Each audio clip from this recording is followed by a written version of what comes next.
Ye pese ye kan se eye nsuatra ahensen no ya pem so amra kodu Supreme Court. Also de wasem kodu ho wi a ise bi ado fradu pri na ja kwa bruchi akoka. Ye pese bi ati ase ne se ya ahensen no de ye de hu se abawiye. Nana eteso a odi ne hene se suatra man hene. Ba ba de kwan no enim se be Ghana for de a ba te ase se ba bie ni ho abade be kubiem. Ti eye odefo rahin and Frankfurt a otosumi no esi a no bia de se oni nsuatreman hene nya kan se nsuatreman e de akoma ene ya wure ene ye gidie nyina behim ne ata na nana man hene chi nana no ma aka chi ne aboa nana ne pagya kuyesi wo sine dika ka wi a aka chi nyama bebre ho.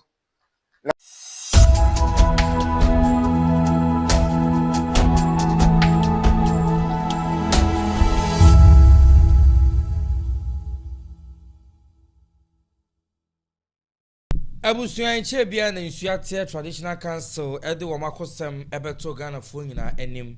ni nyina yenim se Bono Regional House of Chiefs no ebedwa no na wo mo asem omo ne wo mo etwe kakra na asem no appeals court nam soma na do mahene soma hene mo ema asem no so ede kodan Supreme Court atemu baaye ema nyina yehu se contempt timichi wono mo a na court o chese yenye ne sa appeals court one shaman and cansel no into me mahama ni ye ye de ho asem ebeda mo nene misuate matsan konwa abekasa ene ade hie ni nyina e de abekasa afa eye ohene a wo mu yi no na ohema no se won pene na enam so ma mo ne atankonwa miunu bi na busuafo miunu bi e de asem no kodan court no atankonwa na chese ne die court apene so ya bibia tumi akoyi asumdwe mu a me no ka se de obrempo hene afranfo ya omo eyi no senka omo peno no dom ahene mpeno no omo chese nedie atadwe abena wono mo atede na court se omo hwe na mamre na mani esebia no omo nye emfa emfiri hono mti no ensemu a na omo ne house no woni nyina omo aka awie ya wonom edibem mti nedie do de brega na fo nyina ne sa asem no a womo de bedan ye no ya me adom womo court kwatanse o kansem no afeja abrewa yi pomakwan mu na no de no be bae ne de no mo kire se womo koy no de kokosi ye ne se court abo do ma hene mu nsem no togu na afeide do mo de ba ne se court amo mo ho kwan se o metumi asi ehene enti obrempon hene afranfo ya na omo epeno no minim se brepem no omo nsa betumi aka no beswan e de achiko na yentie that sankonwa no aka e de afa ho Ye pese ye kan se eye nsuatra ahensen no ya pem so amra kodu Supreme Court. Also de wasem kodu ho wi a ise bi ado fradu pri na ja kwa bruchi akoka. Ye pese bi ati ase ne se ya ahensen no de ye de hu se abawiye. Nana eteso a odi ne hene se suatra man hene. Ba ba de kwan no enim se be Ghana for de a ba te ase se ba bie ni ho abade be kubiem. Ti eye odefo rahin and Frankfurt a otosumi no esi a no bia de se oni nsuatreman hene nya kan se nsuatreman e de akoma ene ya wure ene ye gidie nyina behim ne ata na nana man hene chi nana no ma aka chi ne aboa nana ne pagya kuyesi wo sine dika ka wi aka chi nyama bebre ho na ade bi ne seye na ne yimu a bradu se atemo we aba no ebie kwa maye na ba bia se yakobia ne akama yensanka bia no ebe kan bom ne akogye di aba na abo kure na kure tumpon se nkrubi yakoso da bia ne hu no tisata man omyen kan bom ne enta na nachi na ahini no enye kama magina eda mu nyina ase amra ya adwuma ebe din se mra ho no be fa mra na nkasa ede ya adwuma ede boa ya asem ne yi enu achi asene pagya kodu Supreme Court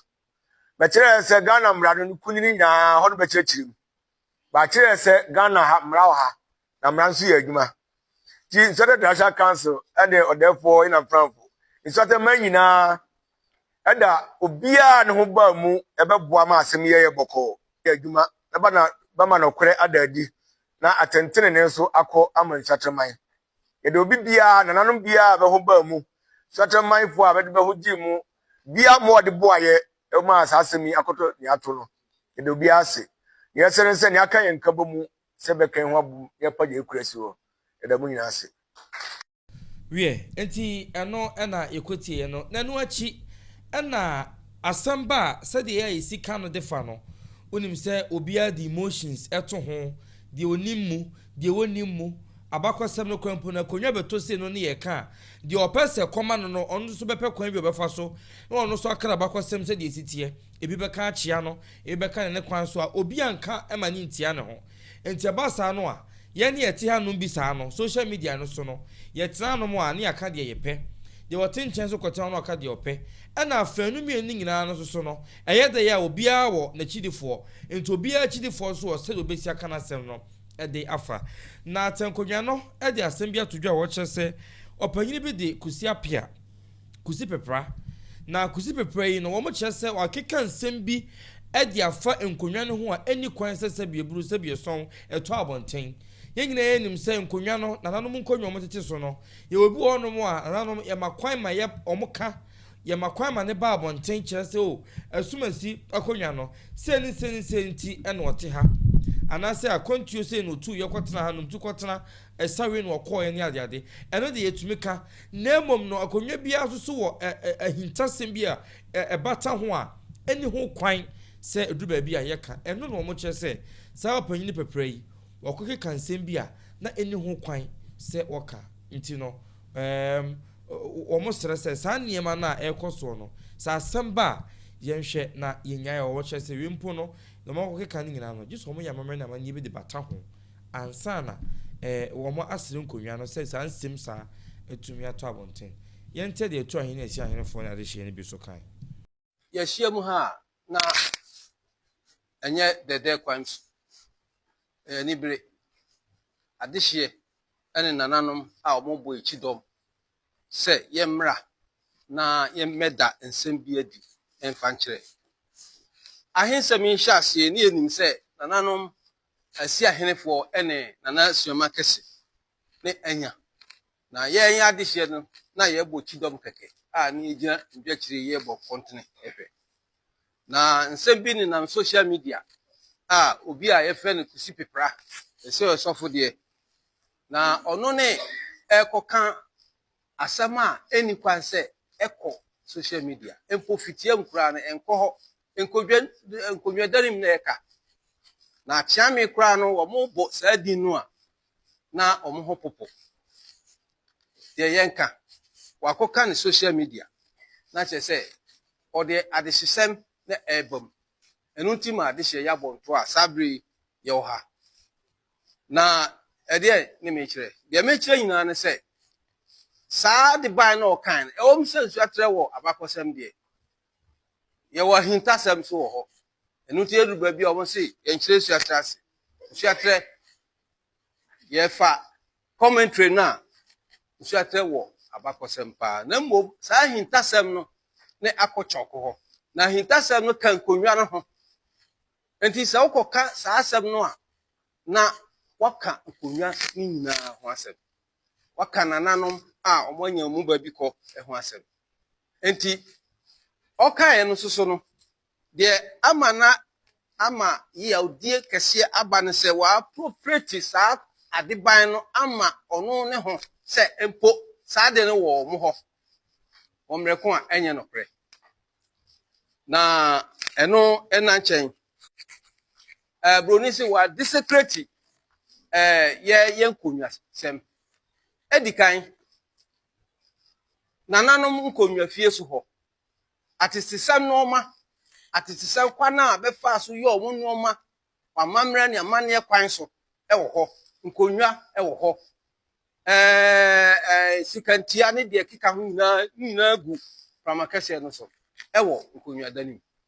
enti se wo ka ho asem a onya de hye na wo ka ho asem a na ho asem no ne ka no eden empo se le mi di kankan no acha me kra ka na omo ho popo na ono de otimi aka sa asem na utumi ntama metwa wontem na aya nana bafo jamfie wia ono ne ka na asem bi se ade edahayem enu ni fada benfa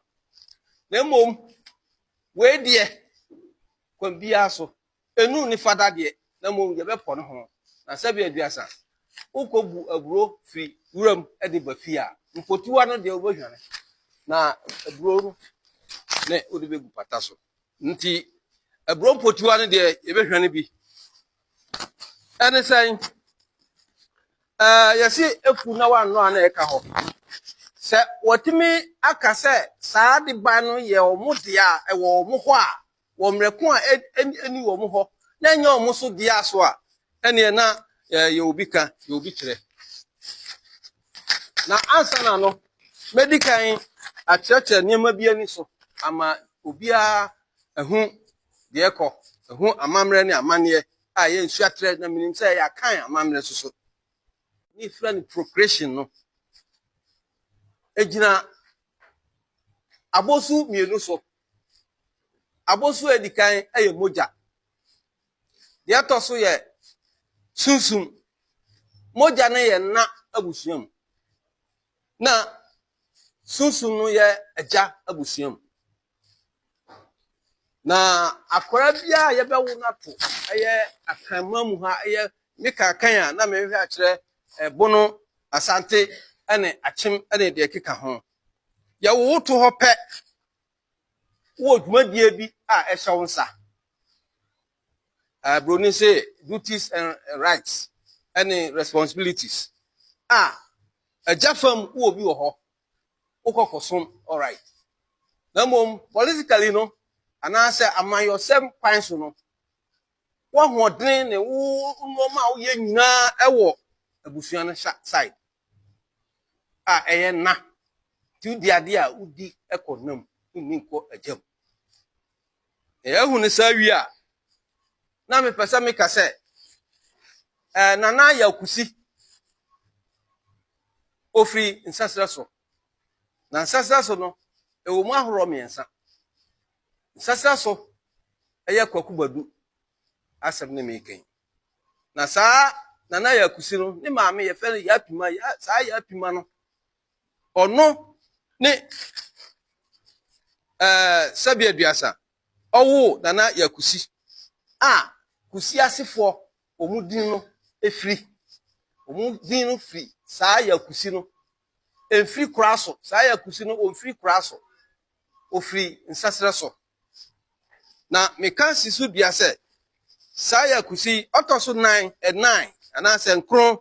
ewo ahinie ntwaso no so na saa yakusi no ne ba ye fa na amatia saa matia ne omoye krasofo no sam ana se kusi asefo ti meka me interchange either kusi ase ana se krasofo na saa nanan ne ba ne amatia amekan enti aje kran ye na nankasoa ewo saa busuo no wo kraso breku kraso na me be hye ase sentia kusi ababio anase kusi a otoso mienu oba ya enne aje kran de ode kusi a otoso miensa aje kran kusi a otoso miensa me be kira ase adonyo ehye ase 1949 ewo su ase ha na ehye ase no na ayedine ade no so na popular support popular agitation na omo ye edi atu saa hene no ofri twabiri no kwasem ye na twabiri fo no kra dodo no na omo ka ho enunti maame ka se eye popular no enti ye ko ba ne se ono so ne yire fri ekumase enti fam crowd timi nante okomanhia asa no so kopie manhia na kwan fa so ekoduru manhia ne se meme wofa kwadwo ni mo ye fre na komyodin de kwadwo asuma otoso mienu ono ane kwadwo ni mo no okantam se yi kwa yie ne bed no bade a eye kusi otoso mienu eye kusi ababi ono no bed no bade a ene otiam onye de hye ti oka asante hene tam sabre no ne ye bo eye batman so ekosom asante eno de obi ani nsem enti yakoba ne se esanse na adonyofo omukwa kama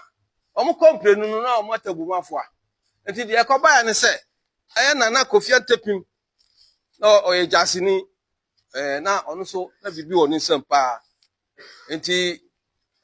Nana Dafo ne eye kwaye na sabre no na kwaye suso wakobọ bra ewo akomadan a wanye sika wabetena brekum tina omuni wo mo ho ti de ekoba ya ne se oka kire adonyonfo ne se eye Kofi Antepim ka kire adonyonfo ne se na mo ye de agro bi no modi se man kope obi a ne san obi amon bosia amama amana mamuka amama ni sa trantwe no a entintam enti de ekoba ya ne se omuko hu eye kwayi no na omo ne kan na o ka kire omo se akonua no omo de be ma na atidi a ene obeti ase e diskara 146 pounds see pound ha aduanan nsia na osande car e de kan ho e de ma omo se omo fa twema so na omo twema so no wie no e omo se na atidi be e wo manhia nanso de na adonyofo ne kan se Asantepim ye to nti ye mpene nti omo ba ha no bebo awoma e kan se ye mpene oto ye ebetum so nti ati eka na ati ka eye kuma se wa ma bi o na me fa bro ni se eza na omo de ekwa yesi akonwa so na obia obeti sa asem we bibia no aha nti na omo so ede ya omo de abeto abonten eno no nti abusua na nsu atere ene de boko ene de asumdwem ene de nsosiso bi anim de yetwe ho dawere ekwan ye no de Nyankopon adom de ne ye hwehwe no anansunsuanso e wasem so ananka ye twe ahwe no eno na nyensa etumi aka no nti nsu atere nche bia obempo hene afranfo oba biswan e de achie ne kuro no medical aka se house ho no de opekura mo nko ho no fi nsu atere da ne man oda ne ba bia wo hwe ne man enti nsu atere ho asam de obie ne ho no mobetumi e de the house be president bi ana ne dibre bi e ba besisi wo no obi susu kuro bi nsu nchen nsu atere no house obie ho ma obetuma atsa ne kuro so aba nsu atere so bedine na so be bibi wo no ana so besu hina sa tu hine e de ama wo no da bi enye ne saa enti no omo ayade titi ne tsankonwa no wo mo ayade papa so mutumi gina omo nan so na omo akonkodan di ama omo hina wo ba enya tsankonwa bia ne be yesa obi wo kompa nka hyase no ko wa ko hye akire said the ohine ba ko ne kan no wo se bra na asem no ayire tare na omo ne ayi domamo ene at house no enyina enyae no house no frɛ nana dom ahene frɛ omo ahemfo ne bi ko senka omo no omo kokasa kokoa mu nanka omo agyae akonwa no yesen ko pempo hene afranfo no enka ono ne ma nanka ohima ne candidate nanka omo pɛ no mum ne mra no on se anye yie omo se da bi enye ne kwan no amamani amane kwan so enye ne kwan no enti omo amfi na emom no woni a sana hene ne nifa hene no a omo kokodi akire no omo na omo adwene ye sam kodo ohima na chia na nkonkokopɛ Owura Foster na na gye kwan ona nka no mo pɛ so obo no basa man hene no omo kodi na chi na so no ɛyɛ adehyesam na ayɛ nkonwasam ye nyinaa yɛ ntumi nkɔfa akɔ ntimi asrɛ sɛ ankoba saa na asɛm na dane na yɛ de ya tuye na sumdua ba nananom sana ɛne nifa a wɔn kokodi baabi no mesrɛ sɛ mo twe wɔn man mo ho na mo nyinaa mo nsanka mom enswan enche mu raoba na ono susu enswan kire mo na titimu bia ma nananom na yasumdwe ntumra esan se omo nya bone Owura Foster na na je ikuran no nko no so woba no sabia buru sabia son ono susu ye de hye odi akunwa ne bia yeye enti ohima no so raise ono so candidate no ena etu ahenefo ne asi ahenefo ne busuan so che se ye di kan asie wi ohima tan ho me asie wi enti no na afofo de ne ba na ba be ye bibie wo ho enti no so ne yetemoase saa enti no brantie na oye no sabia mfifie onom ya de hyesem ono so ye de hye odi bie yeye na ono na anto na live so enti ohini bia wa ma na afranfo obrempo afranfo na fam na nka wo kɔ agye kuna honom no amfa no monka wo mu nyinaa emmom ba ko na sebe ye obi ntimi mfiri baabi mewurawuram anya saa se motu omo pa ahwi ajeje mu ede a ene omo no do ma hene no no otumi adi nyina ye osi ade yo osi so obeyo ohwa no akowura wo mo ase asan abaye ni na bi di ahamo ntimo nkom nyina mum na sundue ntumi emra na mimse nsu atere na me ya do no brempo hena franfo ba bibia bekoso kama na nsu atere atumi afa ne ntoma pa efra na busua aha ne de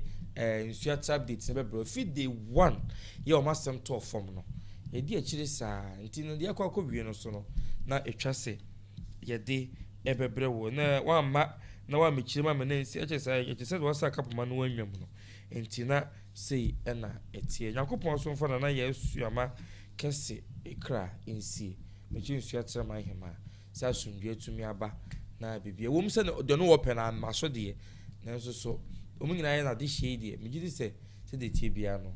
bibia ebe ye bokọ na aha na medemu si na ya sorry so no mamemfa awodasem yi emma